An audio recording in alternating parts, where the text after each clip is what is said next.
ज़रूरी नहीं है कि आप बताएं। मैं कहूँ इसलिए कि कारवान जाते थे पहले, आपकी तरह उड़ के नहीं पहुँचते, 2 जी। घंटे में आप दिल्ली से नहीं आ सकते। एक प्रैक्टिस थी मुता,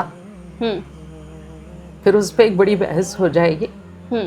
ट्रैवल जब करते थे तो वहाँ पे बीवी रखते थे और फिर ये मुता भी होते थे, आज भी मुता हो रहे। तो जब कारवान जाता महीनों महीनों रह जाते थे। जी जी बिल्कुल। है ना, तमाम ज़रूरतों के लिए खातून का होना भी तो ज़रूरी है। बिल्कुल।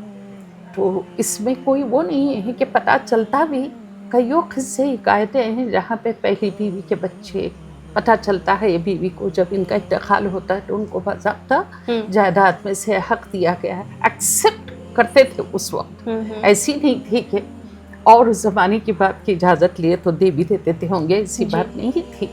लेकिन क्या आप सोचते हैं कि एक बीवी इजाज़त दे देगी? बिल्कुल बिल्कुल भी नहीं। बिल्कुल भी नहीं देगी, कोई भी नहीं देगा। लेकिन मर्द पे बहुत कुछ इन्हिसार करता है कि वो कैसे अदल कायम करेगा।